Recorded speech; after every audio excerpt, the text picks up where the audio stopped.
Do you know what it's like to shake hands with a being that went extinct 2 million years before your ancestor learned how to chip a stone? This isn't just a job. It's a daily walk on thin ice between a divine triumph and a total existential nightmare. By the year 2125, we humans had finally come to believe in our own omnipotence, turning the moon into a giant terrarium for ghosts officially called the Echo Gardens. I stand on the observation deck, staring out at the panorama of domes where the atmospheres of dead worlds have been recreated, and I feel a chill run down my spine, despite the perfect climate control. My task is to smile at these creatures in their synthetic bodies and hammer home the idea that the Terran Empire is their benevolent parent, not a sadistic necromancer that dragged them out of a cozy oblivion for the sake of technological secrets and cheap loyalty. Every time I see another resurrected echo touch a living leaf of an earth fern, I wonder what lies behind that digital gaze, gratitude or a primal terror at the realization that their world has been ground to dust and they themselves are nothing more than a well-copied string of code in a shell of carbon fiber and nanosensors. My workday begins in the adaptation sector, where beings whose names the human vocal apparatus cannot even reproduce without pain stroll under the blinding light of artificial stars. I, Elias Thorne, am considered the top diplomat for culture shock syndrome, which in reality means I am a professional liar with a very soft voice. I walk among them, dressed in my flawless official suit, explaining to representatives of the Atrian race why their home planet now looks like a scorched piece of obsidian, while casually hinting that they are only safe under Terra's wing. It's a strange mix of theater of the absurd and deep tragedy.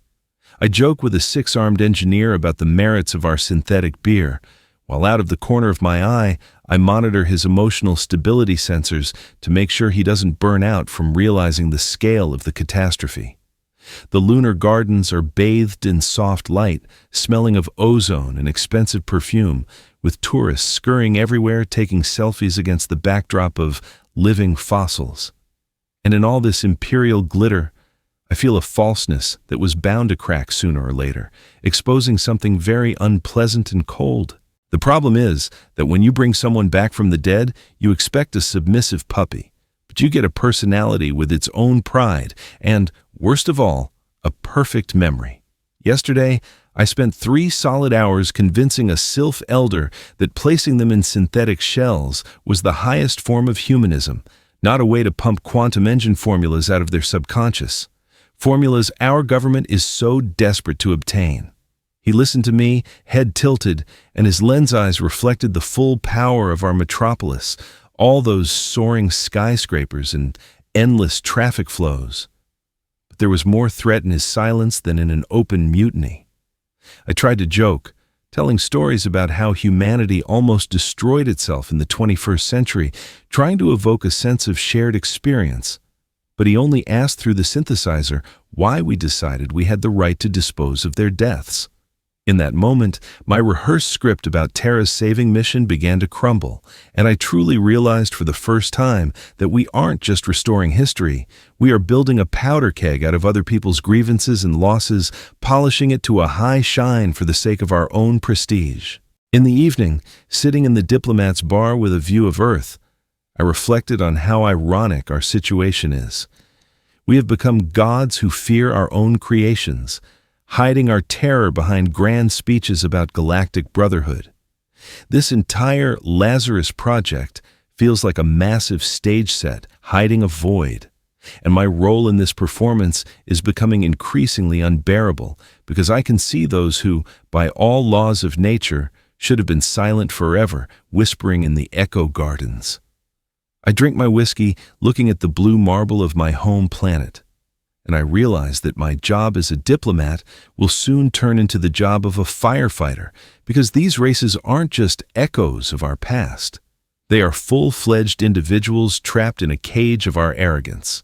The Keldars will arrive on the moon soon, and the government expects another miracle of persuasion from me. but a certainty is growing inside me that no amount of spare parts and soft tones will help hide the fact that we have awakened forces that have no intention of playing by our rules. That uneasy feeling in my chest doesn't go away even after a double dose of sleeping pills, because I know, behind Terra's dazzling glare, the shadows of those to whom we promised a new life but gave only a golden chain and synthetic immortality are already gathering.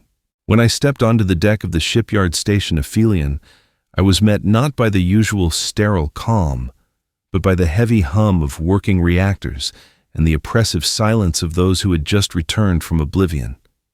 The Keldars were nothing like the fragile sylphs. They were massive, awe-inspiring figures whose new synthetic bodies seemed too cramped for their forceful spirits.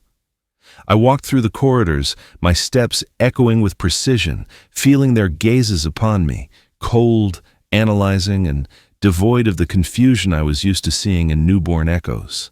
My adaptation plan felt like a children's fairy tale when I saw the frightening speed at which these warrior engineers navigated the station's complex interfaces, as if they hadn't been asleep for a million years, but had simply stepped out for a lunch break.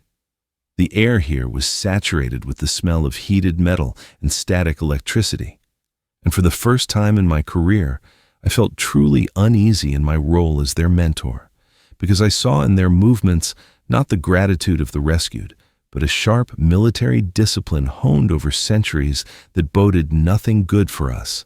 The strangeness began on my second day, when I noticed the Keldars spending a suspiciously long time at security terminals, doing so with the grace of expert hackers bypassing imperial protocols. I tried to joke about it in conversations with their liaison officers, saying our technology must seem like primitive toys to them, but in response, I received only dry, calculated phrases about the necessity of studying the habitat. However, the sensors on my tablet recorded strange spikes of activity in closed subnets, where data moved in short, encrypted packets that looked nothing like standard health reports. There was something sinister in this, as if they weren't just studying the station, but were systematically searching for vulnerabilities in our armor. And whenever I passed their groups, conversations would instantly fall silent, replaced by that specific hum of their speech processors, which I began to call the whisper of the dead in my mind. This didn't look like the chaos of adaptation. It resembled preparation for a large-scale operation where my every gesture and word was being recorded for later analysis by a hostile intelligence. The worst confirmation of my fears came when I detected a hidden communication channel between Aphelion and the Moon Gardens, with the Keldars being the initiators. They were contacting the Atrians and Sylphs using ancient linguistic codes that our decoders barely managed to recognize as background system noise. I sat in my cabin, staring at the scrolling log lines, realizing that a coalition was forming behind my back that the Imperial Command hadn't even suspected in its infinite arrogance. These races, separated by millions of years of evolution, had suddenly found a common language, and that language clearly wasn't love for their resurrectors, but something much darker and more unified.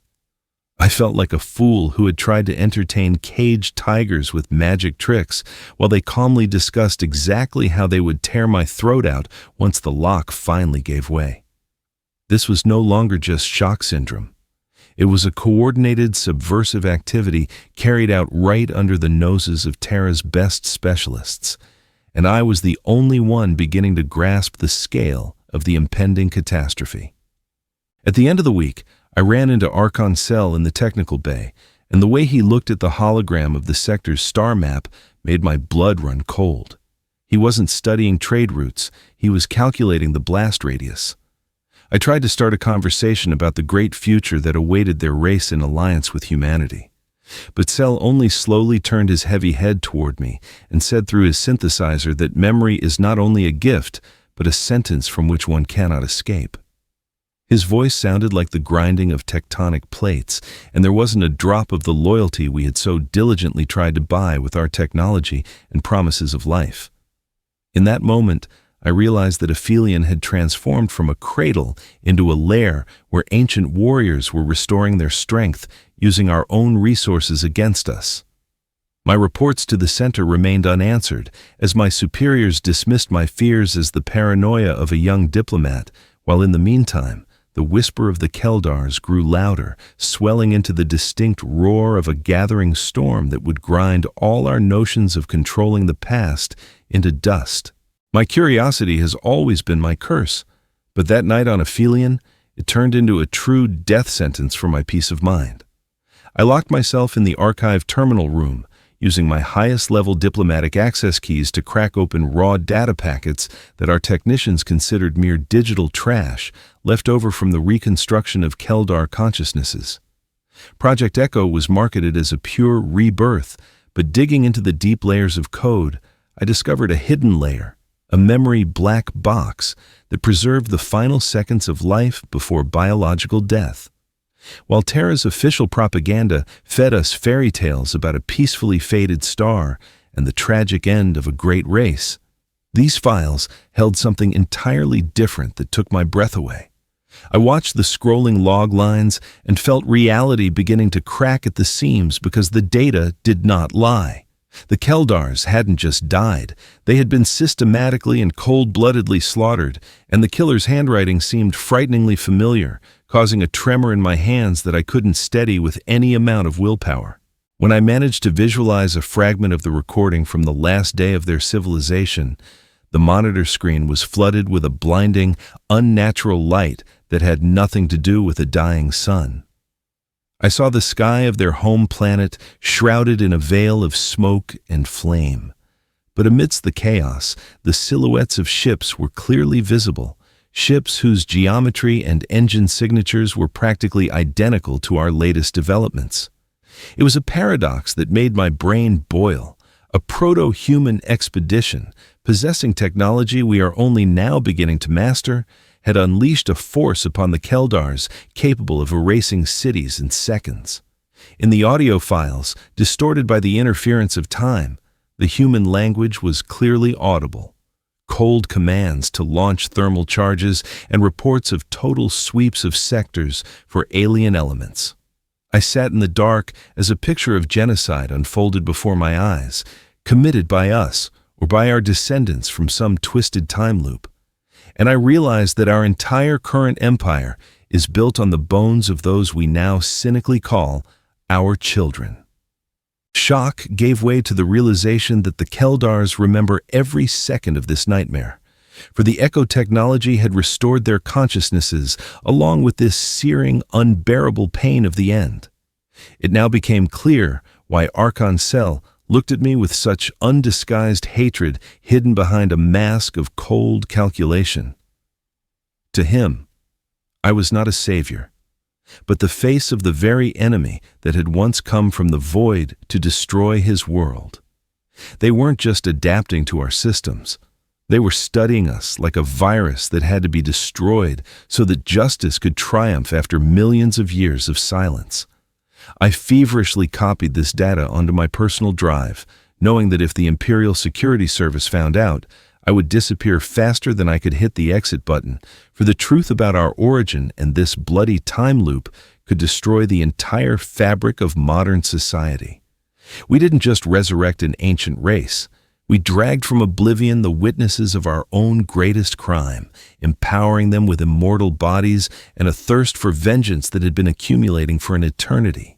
Leaving the archives, I bumped into one of the Keldar guards in the corridor, and his visors flashed red, as if he could smell the truth I had just stolen from their collective subconscious. I forced myself to flash a diplomat's routine smile and nod, but inside, everything was screaming that the game of being kind mentors was over and a real waking nightmare was beginning. Now, every step I took on the station felt like a walk through a minefield, where beneath a thin layer of politeness lay an abyss of rage from an entire race that knew the truth about us. The truth we ourselves preferred to forget. I understood that Aphelion was not just a shipyard. It was an altar where the Keldars were preparing their retribution, and the most terrifying part was that, From their perspective, they were absolutely right in their desire to wipe humanity from the face of the galaxy. My whole world, my entire career, and the ideals of Terra turned to ash the second I hit the delete button on the main terminal, hoping my personal file would go unnoticed, though I already knew the shadow of the past had already covered us all with its icy wing. The hum of the Aphelion station changed in a single instant, turning from the peaceful drone of machinery into the death rattle of a dying civilization. And this was no metaphor. I was in the central communications hub when the Keldars struck their first blow, which turned out to be not an explosion, but a mental bomb of monstrous power. They hacked into the collective Echo neural network, bypassing all of Terra's security protocols, and began broadcasting the final seconds of their demise into the consciousness of every resurrected race on the station and in the moon gardens. I saw the Atrians and Sylphs nearby suddenly freeze, their bodies racking with convulsions, while a collective scream erupted from the speakers, a mix of thousands of voices begging for mercy in forgotten languages. It was a memory virus, the pure, unfiltered pain of the Keldars, multiplied by the realization that their executioners were us, the humans who were now graciously allowing them to exist in plastic bodies. At that moment, I realized the Keldars had no intention of fighting our soldiers fairly. They had decided to burn our souls from the inside out, forcing all the Echo races to live through their nightmare as if it were their own. Chaos ensued instantly, and it was the most horrific sight I had ever witnessed in a diplomatic career that turned to ash in seconds. The synthetic bodies, which we had considered the pinnacle of engineering and a tool for control, became perfect killing machines in the hands of the enraged Echoes, stripped of biological limitations. I saw previously peaceful Atrian lab assistants tear open armored compartment doors with their bare hands, ignoring the fire from our security turrets because their neural packets simply turned off pain sensors and rewrote damage code on the fly. While security forces tried to suppress the uprising with conventional methods, the rebels were already modifying their limbs, turning tools into blades, and coordinating actions through the shared network at the speed of light. I ran down the corridor, leaping over the bodies of guards, and realized that our Echo technology had turned against us in the most sophisticated way. We had created an army that could not be intimidated and was almost impossible to stop physically. The air on the Aphelion filled with the smell of scorched insulation and ozone, while the walls vibrated with the rage of beings who had found a purpose for living and seeking revenge against those who had saved them. I locked myself in one of the technical airlocks, watching through the surveillance system as Archon Cell led his warriors through the main hall, completely ignoring the volleys from plasma rifles that merely left shallow scorch marks on his powerful synthetic chest. The Keldars were reflashing their own combat systems on the fly, adapting to any of our weapons in fractions of a second, as if they had been training for this battle for millions of years within their digital archives. The most terrifying part was that the uprising was spreading like wildfire through satellite communications. On the moon and other Echo bases, the races began attacking personnel in synchronization, united by a shared vision of our betrayal. I saw on the screens how the great Echo Gardens were turning into a slaughterhouse, where yesterday's exhibits were dismantling the Imperial administration with cold efficiency, using the very knowledge we had provided them to restore their culture. By the end of the first hour of the riot, it became clear that the Terran Empire had fractured forever, and no words of diplomacy held any more weight in this ocean of ancient blood and digital fury. I sat in the semi-darkness of the airlock, clutching the tablet with that forbidden file, and listened to the screeching of Xel's claws against the metal in the corridor as they methodically breached every room in search of human survivors. They weren't just killing, they were purging the space with the same icy methodicalness with which, according to their memory, we once purged their homeworld, turning the act of revenge into history's symmetrical response. My role as a bridge between races had utterly failed, and now I was merely a witness to the start of a war in which humanity stood no chance, because we were fighting an enemy that had already died once and no longer feared the end. I realized that if I managed to get out of here alive, I would have to do the impossible, find a way to speak with those who had just uploaded millions of years of hatred before they used weapons capable of tearing through space and time itself against us. When the reset order echoed across all communication channels, meaning a total wipe of the servers and the physical disposal of all Keldar synthetic shells, I realized our government had finally chosen the path of cowardice and total annihilation. At headquarters, they called it deleting malicious code. But to me, it was a second genocide of a race we had already erased from history once, and I couldn't allow it to happen again before my eyes. I hijacked a light diplomatic courier, hacking the launch codes to the accompaniment of sirens and the shouts of dispatchers demanding an immediate return to the dock under threat of being shot down. My path led to the Echo Wastelands, a bleak, abandoned sector on the edge of the lunar base where ancient electromagnetic interference blinded our scanners, and where, according to my calculations, Archon Cell was gathering the surviving rebels for a decisive strike. I flew through clouds of industrial dust, gripping the controls until my joints ached, feeling like the last madman in the galaxy who believed that words could still stop the avalanche of violence we had provoked with our own arrogance. The wasteland met me with a silence that was more frightening than any explosion, and the cold skeletons of old construction scaffolding jutting out of the lunar regolith like the ribs of giant prehistoric animals. I landed the ship almost blindly, tracking a faint thermal signature, and stepped outside with my hands in plain sight so the Keldar snipers wouldn't turn me into a sieve before I even had a chance to open my mouth. Massive silhouettes of warriors began to emerge from the shadows, their visors glowing with a poisonous crimson light in the gloom, and I physically felt the wave of icy, calculated hatred emanating from them. This was not a meeting of old acquaintances. It was a suicide mission into the lair of a beast that had already tasted the blood of its jailers and now saw no reason to stop. I walked forward, trying to keep my voice from trembling, repeating loudly in their ancient dialect that I had come not as a representative of the Empire, but as a man possessing a truth that could change the finale of this million-year-long war. Archon Cell was waiting for me deep inside a ruined hangar, standing against the backdrop of a working portable terminal that the Keldars had assembled from stolen Imperial equipment. His synthetic chest rose and fell heavily, mimicking breath, and in his hands he gripped a heavy emitter, its barrel still warm from a skirmish with a patrol. I knew I had exactly 1 minute to catch his attention. I didn't waste time on empty diplomatic pleasantries and immediately displayed the files I had stolen from the archives on the holoprojector, recordings of our ancestors destroying his world and evidence of the current purge order. I told him straight out that the Empire had already pulled the trigger, and in a few hours their consciousnesses would be erased forever unless we found a way to break this loop of mutual extermination right here and now. This was diplomacy on the very edge of a knife, where the price of a mistake was not just my life, but the final disappearance of an entire people whose only guilt was that they dared to remember the truth about their end. Xel remained silent for a long time, and that silence weighed on me more heavily than the moon's low gravity as he studied the footage of his people's demise, now replaying with flawless clarity.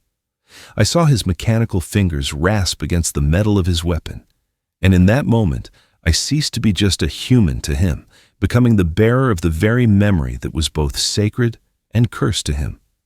He spoke through the synthesizer, saying that the truth does not bring back the dead or heal wounds inflicted millions of years ago. But in his intonation, I caught a fleeting doubt, that tiny crack in the armor of his rage into which I had to drive the wedge of understanding.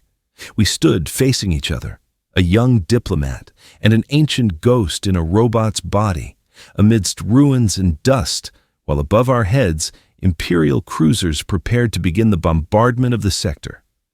I offered him not revenge, which would lead to mutual destruction, but an alliance against those who want to erase our shared past. And in that moment, I knew there was no turning back. I had become a traitor to my own to become a hope for others. When Archon Cell gestured for me to follow him deep into the abandoned mine horizon, I expected to see a weapons cache or a command post, but what opened before my eyes made my heart skip a beat. In a giant cavern lit by a pulsing violet light rose a structure that defied all laws of modern human engineering, the Singularity Ripper.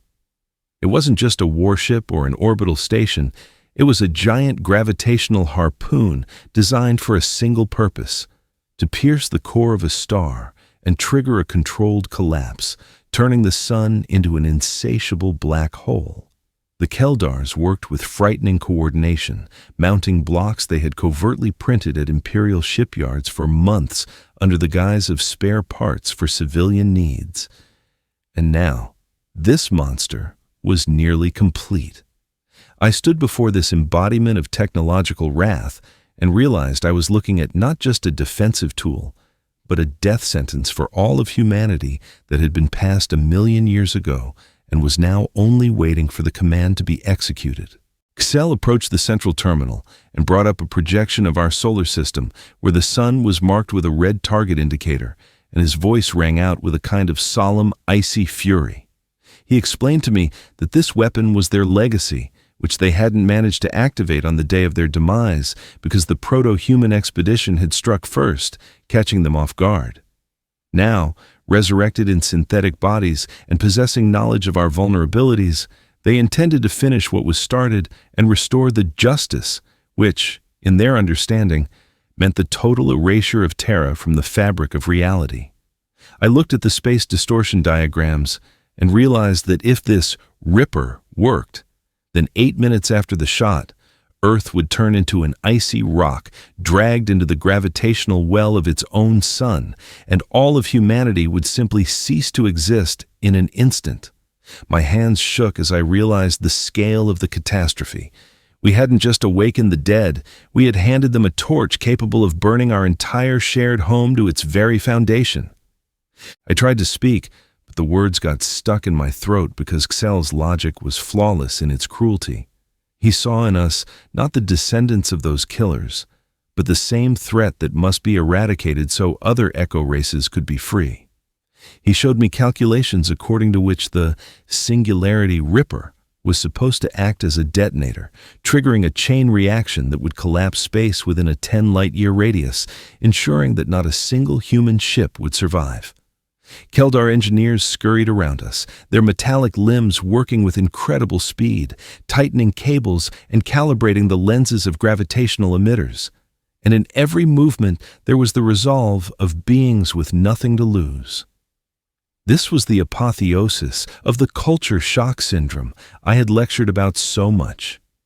A race of warrior engineers had returned from oblivion not to fit into our civilization, but to build their own monument upon its ruins. I felt the cavern walls vibrating from the rising power of the reactors, and this vibration resonated within me with the realization that the time for diplomacy had practically run out, giving way to pure, primal terror. In that moment, I realized that my entire former life, all my reports and my career, had been mere preparation for this moment when I would have to choose between loyalty to my species and a truth that made that species guilty. Xel looked at me, expecting some reaction, and in his visors I saw a reflection of myself, a tiny human against the backdrop of a giant star-destroying machine that was ready to rewrite the history of the galaxy. I knew I couldn't stop them by force. I had no weapons, no army, only my voice and that file on the tablet, which now seemed like the last straw in a raging ocean of hatred. The Star Rippers were ready for battle, their systems warming up, filling the air with an ozone crackle, and I realized that if I didn't find a way to redirect this rage into a different channel in the next few minutes, then tomorrow's dawn on Earth would be the last in the history of our species. This was no longer about politics or diplomacy. It was a struggle for the very right to exist, where my opponent had every moral right to press the button and turn us all into nothing. While I stood in the shadow of the Star Ripper, my terminal suddenly exploded with a cascade of emergency alerts that made my blood run cold. A bloody military coup had taken place in the Terran metropolis. A radical faction called Pure Blood, which had been nursing hatred for Project Echo for years, seized control of the Senate and declared all resurrected beings a digital contagion subject to immediate and total formatting. I watched intercepted footage of stormtrooper units in black armor bursting into the residential blocks of the Echo Gardens on the moon, cold-bloodedly cutting the power to synthetic bodies and wiping the server clusters where the identities of thousands of beings were stored. This was no longer about suppressing a riot. It was a systematic extermination that Terra's new leaders cynically dubbed the Great Disinfection in the name of human purity. My status as a diplomat was revoked that very second, and I was officially listed as a terrorist accomplice with a bounty on my head, while my own kinsmen took delight in destroying everything I had tried to protect and understand throughout my entire life. The situation became truly unbearable when I realized I was caught between two poles of absolute madness, each thirsting for the other's blood with equal intensity. On one side, Archon Cell was pressing in. After seeing the footage of the massacre, his systems began shifting into a combat singularity mode, preparing the Ripper for an immediate volley at Earth as an act of desperation. On the other side, the Pure Blood Fleet had already entered the sector, and their admirals were broadcasting an ultimatum in all directions, demanding the coordinates of the rebels or they would begin carpet-bombing the lunar surface, regardless of civilian casualties. I felt like a grain of sand in the gears of two giant machines of destruction. The grief-stricken ghosts of the past were ready to burn the sun, and the cruel tyrants of the present were ready to turn their own home into a graveyard just to avoid sharing it with those they considered code. My attempts to contact moderate members of the government failed. Their voices were drowned out by the fanatical roar of propaganda, and I was left alone with this nightmare, trying to keep the world from falling into the abyss. The air in the Keldar cavern grew thick with tension and hatred as Cell's warriors began taking up combat positions, preparing for their final suicidal defense that was destined to end with the demise of all humanity. I scrambled between terminals, feverishly trying to find any hook capable of stopping this madness. While flashes of the first explosions bloomed on the external screens, the Pure Blood Fleet had begun purging the orbital stations. It was a comedic chaos of the darkest sort. We had resurrected the greatest minds in the galaxy so they could help us reach the stars, but our own primal xenophobic core had decided that the dead should stay dead, even if it meant killing the living to make it so. I saw Cell already hovering his hand over the activation sensor of the Singularity Ripper, and I realized that his eyes now reflected not just rage, but a deep, bitter disappointment in us as a species incapable of evolving its consciousness. My mind searched frantically for a way out of this trap, where every choice felt like treason and inaction guaranteed the end of the entire history we had so long and painfully written. In that moment, I realized that the old diplomacy of words no longer worked because both sides had stopped hearing each other, switching to the language of pure violence and program codes. To stop the war, I had to do something so radical it went beyond human understanding, becoming both a sacrifice and a weapon in this battle for the future. I looked at the Archon, at his massive figure, and I saw in him a reflection of the same fear that drove my compatriots in Pure Blood. The fear of the other, of that which cannot be controlled. I understood that if I didn't intervene in this process now on a fundamental neural level, then in a few minutes, space would light up with a flash, signaling the failure of humanity as an intelligent species. It was the most disturbing realization of my life. I was the only connecting link in a system rapidly heading toward a critical error, and the price of fixing that error was higher than any human life, including my own. The sky over the moon in the Orion region turned into a boiling ocean of plasma and debris, as the pure blood fleet collided with what we now called the Fleet of the Dead. It was a sight worthy of ancient legends, but saturated with the cold horror of high technology. Majestic imperial cruisers, equipped with the latest gear, suddenly began to lose their minds, turning into uncontrollable hunks of metal. The resurrected Echo races didn't engage in a classic laser duel. They used their digital nature as the most perfect boarding hook in history. I watched through the observation screens as entire human squadrons froze when thousands of Keldar and Atrian consciousnesses instantly transferred themselves through communication channels directly into our ship's onboard computers, frying the pilots' neural networks and seizing control of the weapon systems. This was not just a battle. It was a symphony of electronic hacking, where our every shot turned against us, and yesterday's allies became puppets in the hands of ghosts who no longer wished to negotiate. I knew the time for observation was over, and I steered my damaged shuttle directly toward the Keldar flagship, which now resembled a living mountain of black obsidian spewing rays of death. Space around me was tearing apart from annihilation charges, and my shuttle's systems wailed from endless hacking attempts, but I kept pushing forward, clutching a portable server with the reconciliation code. My plan was insane. I had to penetrate the very heart of their network, the inner sanctum of their collective mind, and upload a data packet that contained not only an apology, but also irrefutable evidence of humanity's genetic shift.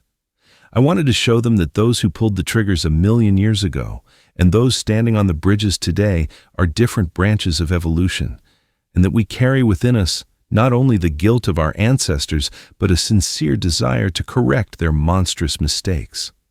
I flew through the barrage of fire, feeling the hull of my shuttle groan under the impacts, knowing that if I didn't reach the main node in the coming minutes, the Star Ripper would complete its charging cycle. Breaking onto the flagship was like plunging into a nightmare where the walls consisted of intertwined cables and pulsing synthetic flesh, and the air vibrated with the furious commands of Archon Cell. I ran through the corridors, literally pushing through groups of Keldar guards who froze in place, confused by my diplomatic access codes, which were still active in their captured systems. Every step I took echoed as a thrum in my temples because I could feel the mental pressure of thousands of angry souls demanding my blood as a symbol of their eternal suffering. I reached the central info channel, where all the power of the Echo races was united into a single stream of fury, and began the synchronization process, realizing I was standing in the epicenter of a storm capable of erasing our entire star system. My fingers flew over the sensors as I uploaded the data I had gathered piece by piece, chronicles of our wars with ourselves, our attempts to save disappearing species, and the genuine joy with which we had greeted their first resurrection in the Echo Gardens. The climax came when Archon Cell himself burst into the hall, his heavy mechanical footsteps crushing the floor, and the barrel of his emitter aimed directly at my chest. I didn't close my eyes. I simply activated the transmission, allowing the reconciliation code to flood into his neural circuits, forcing him to live through millions of years of human history, all our pain, our mistakes, and our agonizing growth beyond our own animal nature.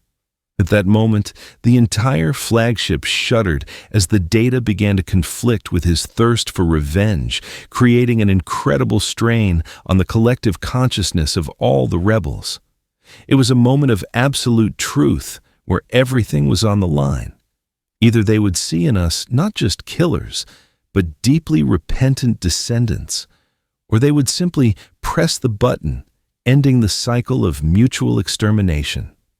I stood before him, stripped of any protection, looking into his burning visors, and felt all the million-year-old hatred collide with the bitter truth of the present that I had brought to them on the altar of my own life. When I realized that ordinary data and pretty pictures weren't enough to stop the flywheel of hatred wound up 1,000,000 years ago, I decided on something that would make any normal person's hair stand on end. I tore the protective panel off the Keldar flagship's neural interface and directly connected my biological brain to their red-hot digital network, committing an act of voluntary madness. That very second, my world exploded. I stopped being Elias Thorne, the diplomat in the clean suit, and became a billion screaming consciousnesses drowning in the agony of their end. This wasn't just a data transfer. It was a total synaptic breakdown as I opened my mind to become a digital bridge between executioners and victims, taking upon myself the full weight of their accumulated pain.